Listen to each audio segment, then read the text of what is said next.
Bienvenue dans Suivre le fil, le podcast créatif francophone autour des arts du fil.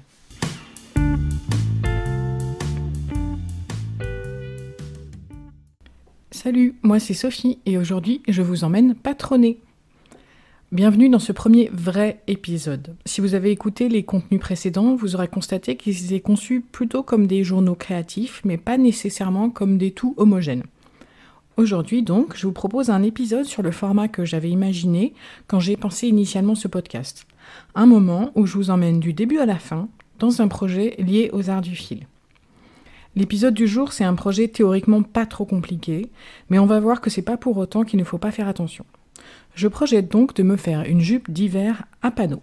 Alors, petit disclaimer comme on dit en bon français, je ne suis pas modéliste ou styliste ou rien de tout ça. J'ai quelques connaissances de base en modélisme, mais ça va pas plus loin que ça. J'ai jamais pris de cours, j'aimerais bien, mais je trouve pas ce que je cherche sur la ville de Lille et les environs. Dans l'idéal, j'aurais aimé trouver un cours du soir qui passerait en revue plusieurs projets avec des devoirs à la maison, un truc qui revienne souvent et où je puisse progresser de projet en projet. Et si possible, quelque chose qui soit pas uniquement sur des tailles mannequins, donc on fait un 38 avec toutes les formes qui vont avec. Bref, donc je trouve pas. Tout ça pour vous dire que je vais forcément faire des erreurs et que je vais apprendre au cours du processus. Alors, qu'est-ce que c'est qu'une jupe à panneaux ? Une jupe à panneaux, c'est tout simplement une jupe qui est conçue en plus de pièces qu'un simple devant et un simple dos. Le nombre de panneaux, il est totalement laissé à votre appréciation, ça va de 3 à l'infini théoriquement. J'ai choisi ce type de jupe parce que je veux une jupe de forme évasée, c'est ce qui me va le mieux, je trouve, et assez simple à patronner. Alors c'est parti, je vous embarque avec moi dans ce projet. Alors, toute petite incise avant qu'on commence réellement à patronner, je voulais m'excuser parce que le son de la partie qui va suivre, il n'est pas foufou. J'ai porté un micro différent, c'était un micro cravate pour pouvoir m'accompagner sans être gênée par le fil du micro. Et il semblerait qu'on ne comprenne pas forcément tout à fait tout bien, donc j'espère que ça restera quand même compréhensible pour vous. Et je vais réfléchir pour les prochaines fois, surtout à faire mieux différemment, pour que ce soit plus audible. C'est parti, j'ai taillé mon crayon, j'ai déplié mon papier à patron, et j'ai mes mesures, toutes. Donc première étape, on va tracer une ligne verticale qui sera le milieu droit fil du panneau.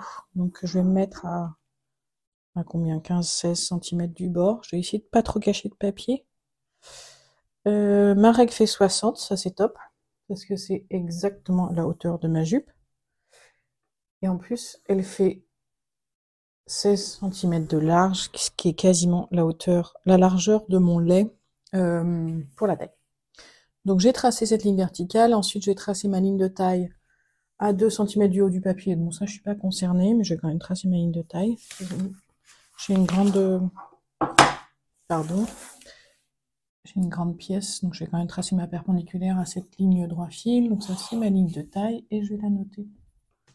Ma ligne de taille. Ensuite, tracer la ligne de hanche à hauteur des hanches. Donc moi j'ai dit que je prenais 25 cm. Je vais donc mesurer 25. J'ai un doute soudain. Est-ce que ça fait pas un peu beaucoup? Je sais que 20 c'est un peu court. Mais 25 c'est peut-être un peu trop.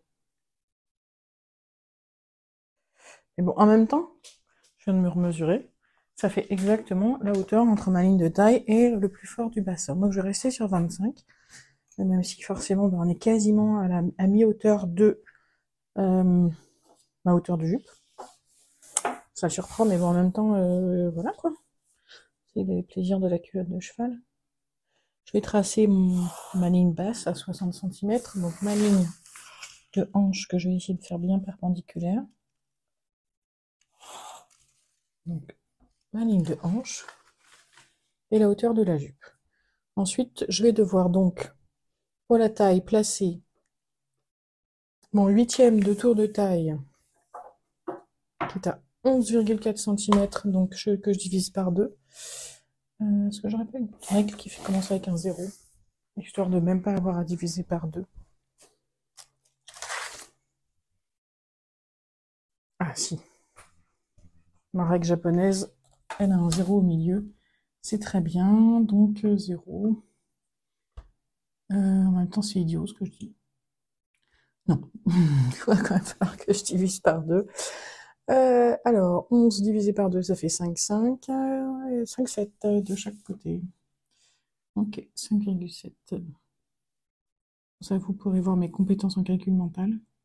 5,7 de chaque côté. Donc ça, c'est mon panneau comme ça. Et puis, pour la taille, j'ai 15,9. Donc on va partir sur 16. Ça fait 8 de chaque côté. Enfin, 8,95 de chaque côté. On est bien d'accord? Oui, 8 et 8, 16. Jusque-là, on est d'accord. Donc 8,95 ici et 8,95. Alors, 10 plus 8,95.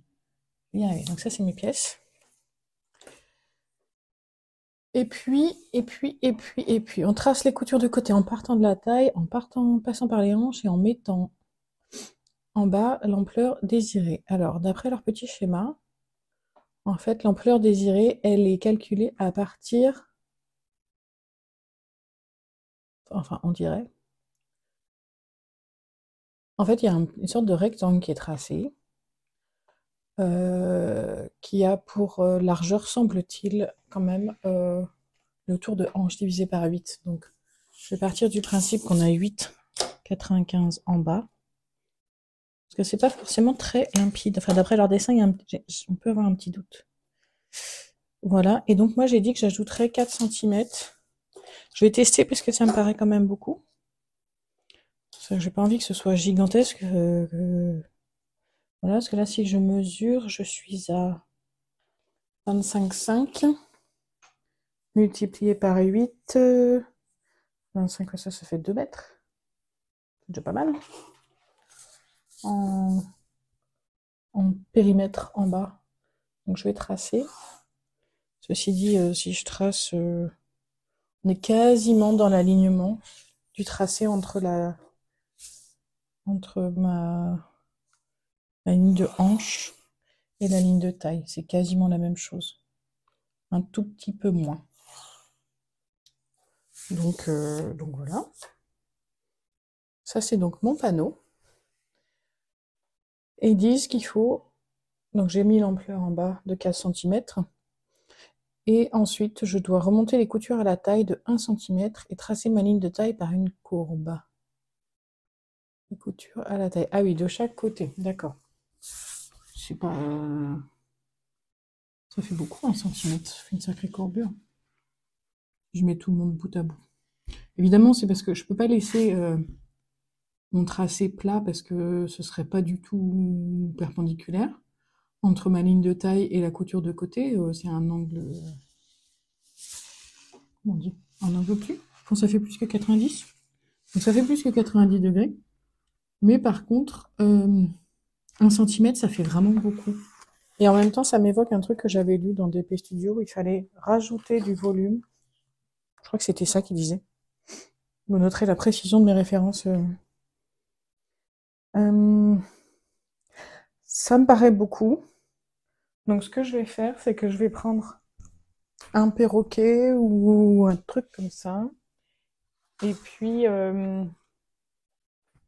vérifier que je me retrouve à 90 degrés surtout. En fait, de chaque côté. C'est surtout ça qui compte en essayant de passer par le milieu. Et moi, je pense que, ouais, on sera mieux comme ça. Et là, en fait, je pense que je remonte de 3 mm, mais pas plus. Pas 1 cm, ça fait trop. Si je veux avoir une perpendiculaire un peu sympa. Voilà.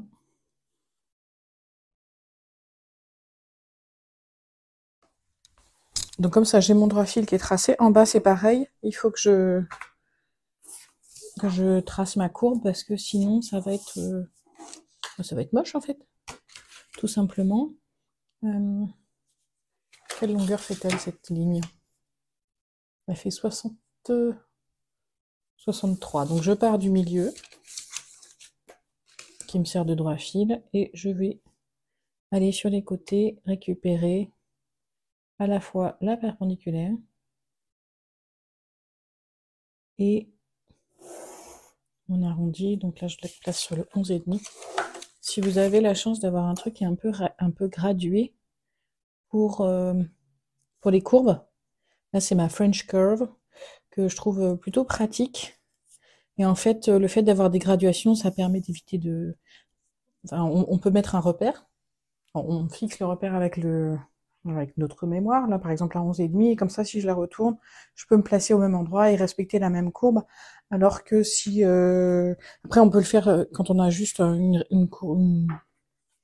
règle courbe, un pistolet ou quelque chose comme ça qui n'est pas gradué, on peut mettre un petit repère avec un feutre qui s'efface. Mais j'aime pas trop tracer sur mes règles, donc j'aime autant utiliser ça. Bon, bah, a priori, c'est bon. Tracer la ligne de taille pour une courbe, ok. Tracer le bas légèrement arrondi également, donc ça, c'est fait. Et pour notre métrage, c'est 2 hauteur plus 12 cm pour les ourlets. Enfin, 1,40 m. Ouais, donc il me faut 1,20 m quand même. 1,20 m plus 12 cm, donc 1,32 m. Je pense que ça va être juste. Très honnêtement, ça va être juste. Mais bon, je vais quand même tester. Et puis, il faut que je m'attaque au patronage de la poche.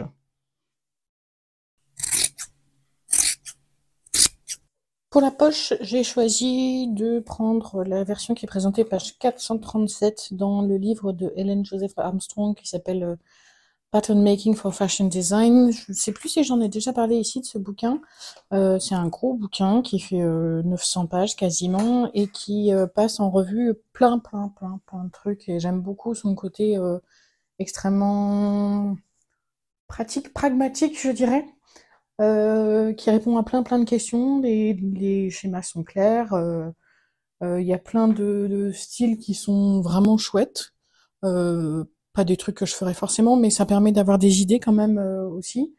Et puis il y a justement tous ces détails pratiques qu'on trouve pas forcément dans d'autres, parce que par exemple dans la couture familiale qui est assez basique, j'ai pas de patron de poche.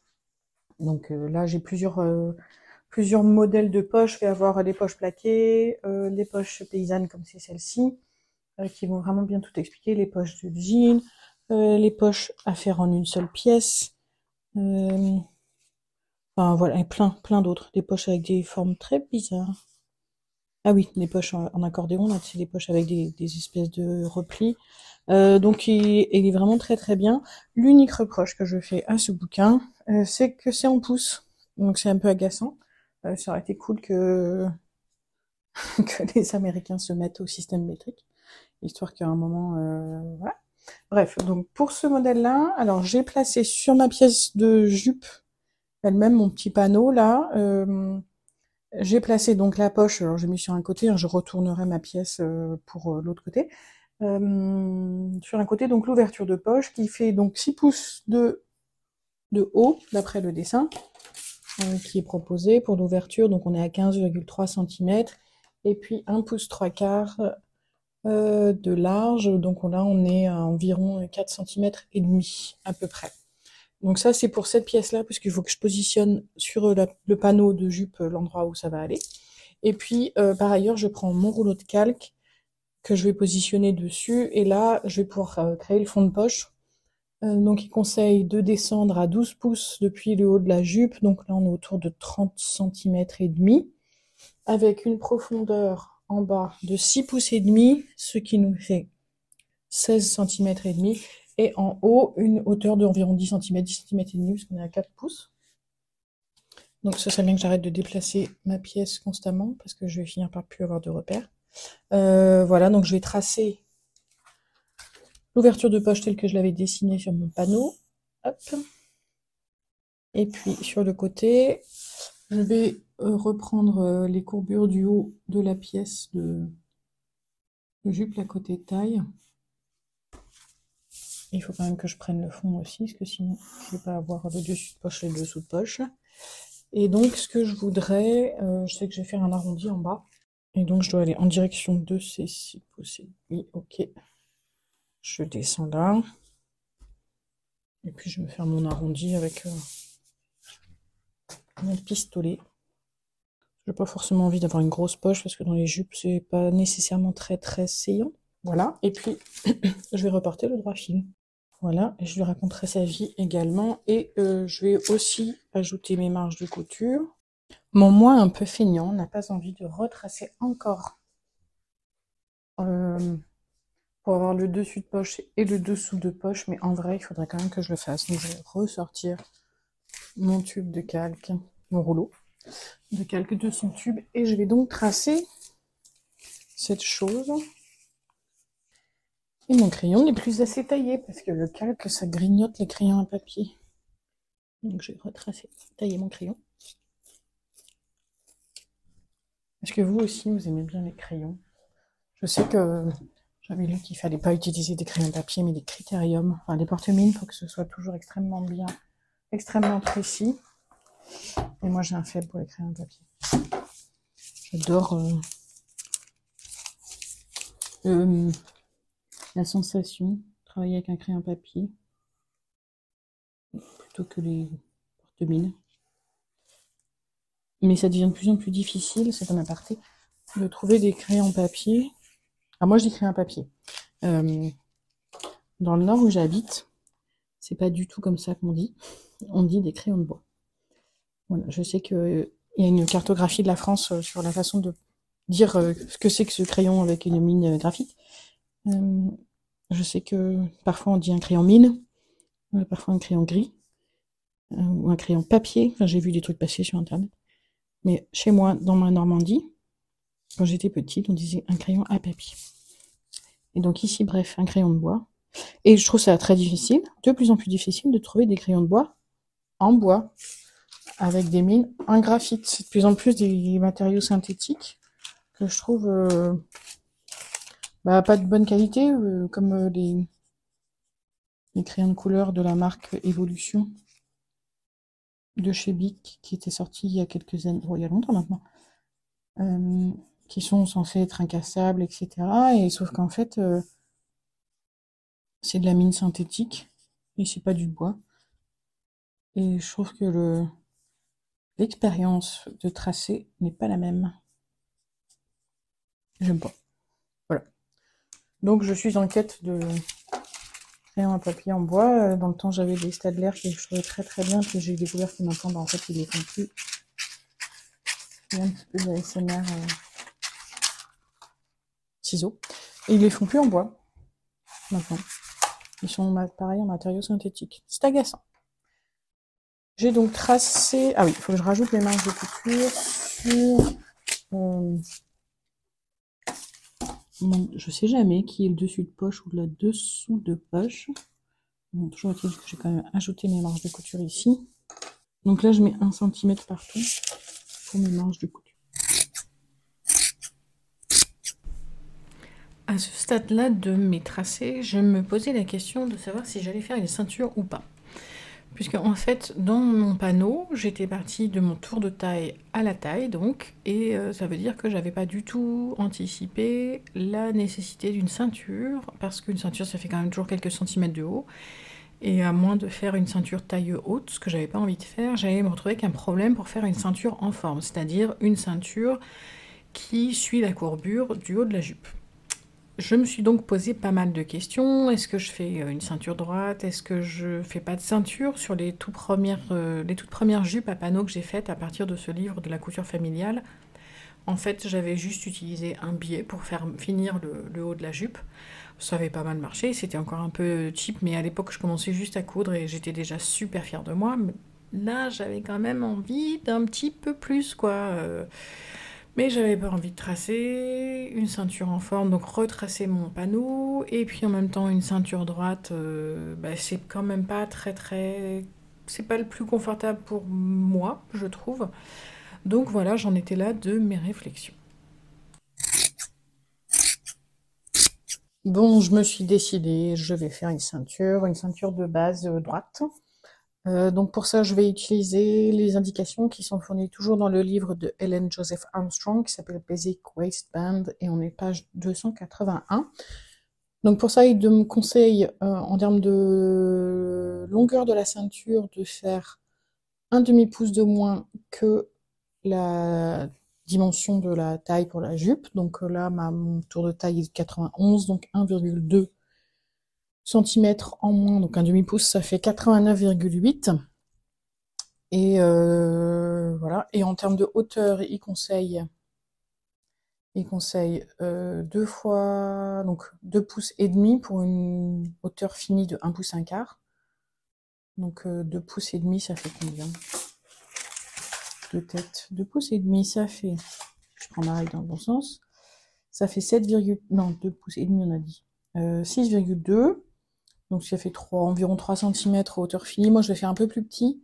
Je voudrais 2 cm et demi, parce que comme ça, multiplié par 2, ça fait la hauteur de ma règle japonaise, ça fait 5 cm, c'est très bien. Et donc à tout ça, il faut ajouter pour la boutonnière, le bouton et la boutonnière, il faut ajouter des extensions de 2,5 cm. Donc ça veut dire que ma longueur totale de ma ceinture, c'est 89,8 plus 2 fois 2 cm et demi, donc plus 5 cm. J'ai pas envie de faire le calcul dans la tête. 89,8. En plus, je vais faire, comme j'ai pas envie de prendre un bout de papier de quasiment 1 mètre de long, je vais la couper en deux. Donc, je vais déjà tracer mes 5 cm de haut partout, de chaque côté. Hop, j'ai pas mis ma règle à l'endroit, évidemment, donc les chiffres sont de l'autre côté. Je retourne ma règle. Donc, je vais placer 2 cm et demi ma première extension. Je vais mettre un petit repère. À partir de là, je vais ajouter la moitié de mon tour de taille, moins le demi pouce, donc 89,8. Ça fait presque 90, donc ça fait presque 45. Ça fait 44,9 cm. Voilà. Et donc ça, ce sera mon milieu devant, si je décide de mettre ma fermeture au milieu d'eau. Et donc ce sera à mettre sur le pli. Hop. Et inversement, si jamais c'était ouverture sur le devant. Ce qui est possible, hein, j'ai fait une jupe une fois, c'est un modèle Octobre qui s'appelle Art Student, je sais plus du tout dans quel, de tête, je sais plus dans quel magazine il était, mais c'était une fermeture éclair apparente au milieu devant, ce qui était plutôt sympa, je trouvais. Donc là, je vais mettre milieu devant.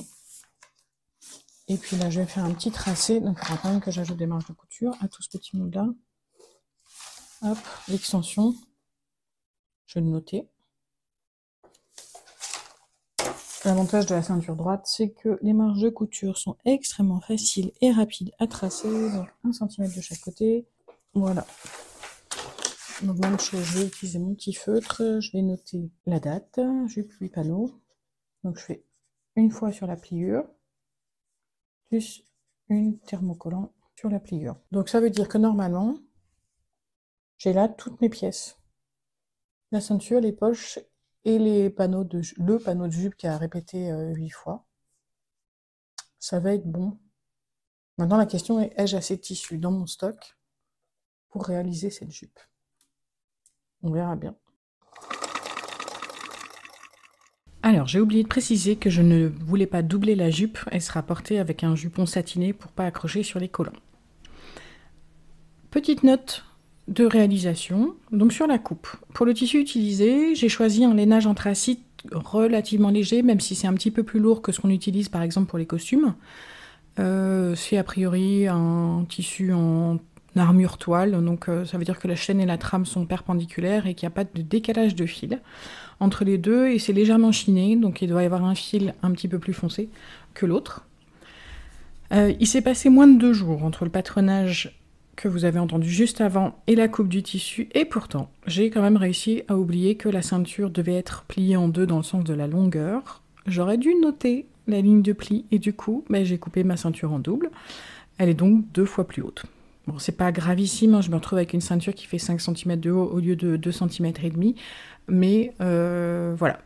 Je vous parlais d'erreur en début de podcast, et bien la voici, la première erreur que j'ai commise. Donc je penserai à noter un petit peu plus sérieusement mon patron la prochaine fois. Alors à ma décharge, parce que quand même, j'ai pas l'habitude de couper les ceintures comme ça, en fait, de coudre les ceintures comme ça. D'habitude, moi je couds Alors d'abord, je couds assez peu des ceintures droites, parce que je trouve que c'est pas forcément ce qui me va le mieux. J'aime bien les ceintures en forme, et une ceinture en forme, de fait, on est obligé de faire 2 pièces, une intérieure, une extérieure.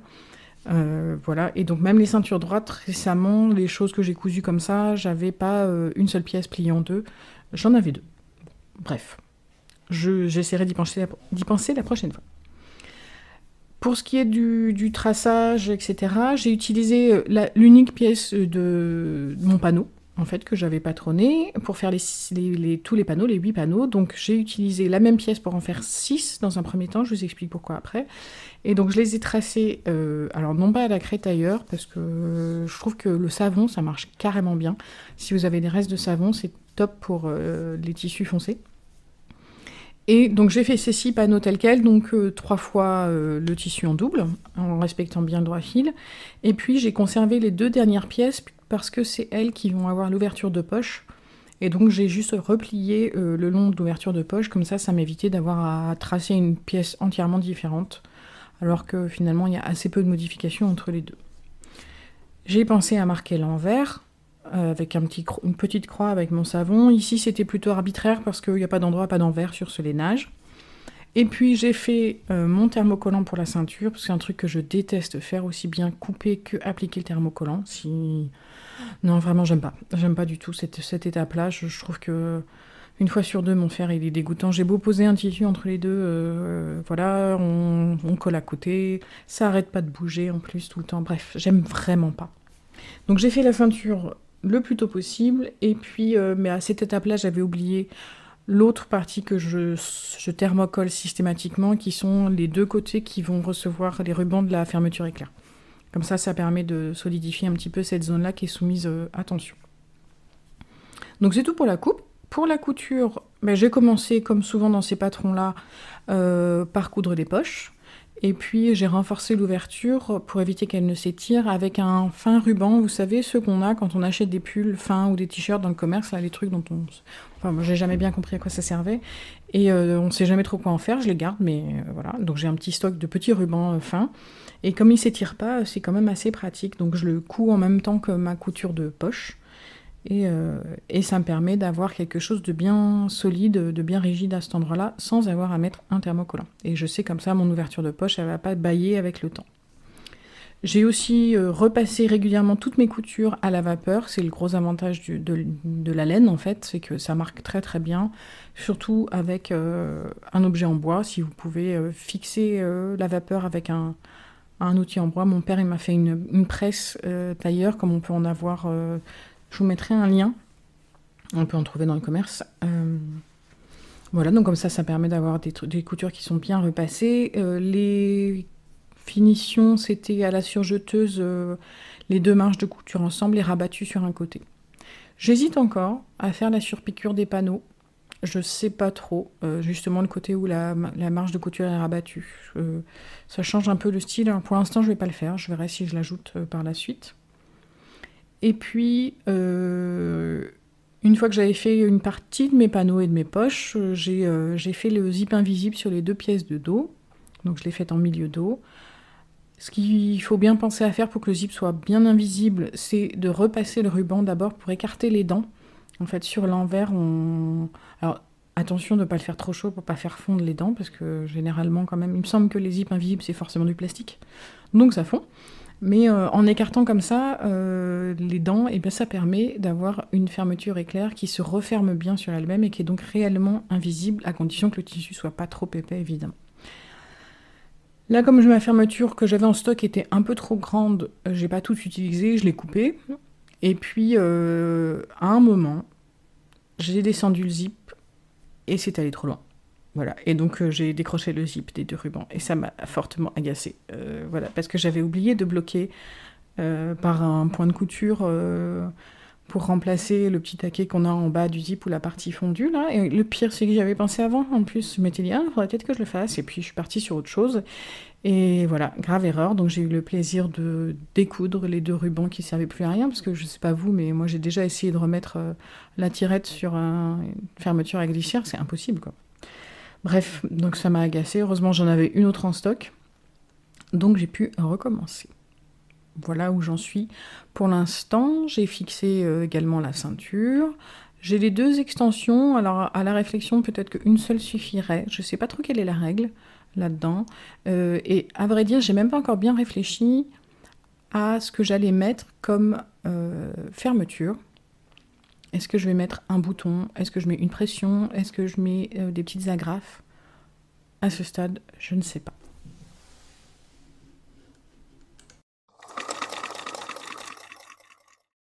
Alors, j'ai fini. Finalement, j'ai opté pour une simple pression.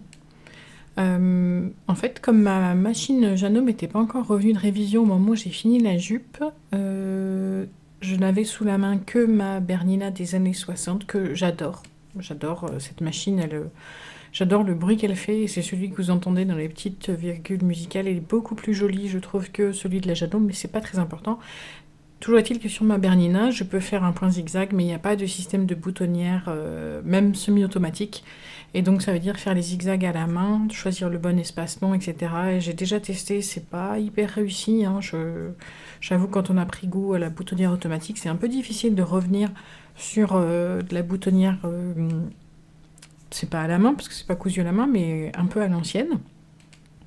Donc j'ai mis une pression cam, c'est pas certainement le meilleur choix, mais comme c'est au milieu dos, c'est pas très grave.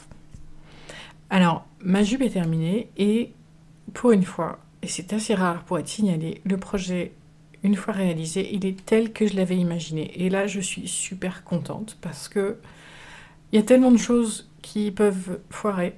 Ben, je pense que si vous faites de la couture, vous le savez, entre l'image qu'on se fait d'un projet au départ et la réalisation, il y a tellement de choses qui peuvent ne pas marcher, que ce soit sur le patron lui-même, sur la réalisation, sur le choix du tissu ou sur l'inadéquation entre l'image qu'on a et du patron sur nous, et du modèle fini sur nous et l'image, notre image réelle en fait, que finalement je trouve que c'est assez rare que ça colle. Donc là je suis très très contente du résultat. Le tissu a juste le bon drapé. Elle est évasée comme il faut, au porté c'est parfait. Alors petit détail, la ceinture elle est un peu trop haute avec l'erreur que j'ai faite en termes de patronage. Alors esthétiquement c'est super joli sur la jupe quand elle n'est pas portée, en termes de proportion c'est très très bien. En revanche, elle est un peu haute, un peu trop haute pour une ceinture droite. Normalement, donc je vous l'avais dit, hein, je porte déjà pas trop de ceinture droite, mais là du coup elle est quand même, elle fait 5 cm de haut, c'est quand même assez haut. Enfin 4 cm quoi. Sinon, pour la hauteur de la jupe, c'est très bien. Et la largeur en bas des panneaux, elle est super. Le choix des 4 cm de chaque côté du panneau pour les élargir, eh bien, ça fait que la jupe, elle est évasée juste comme je l'avais envisagé. En termes de patronage, ce qui n'a pas trop réussi, c'est le patron de la poche tel qu'il est présenté dans le livre de Ellen Joseph Armstrong. En fait, ce patron de poche, il est à la fois trop haut et pas assez profond.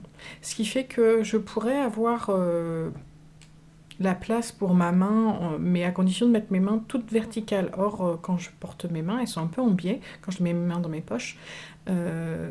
Donc peut-être que ça aurait pu marcher avec une poche, avec une ouverture plus décalée vers le milieu devant.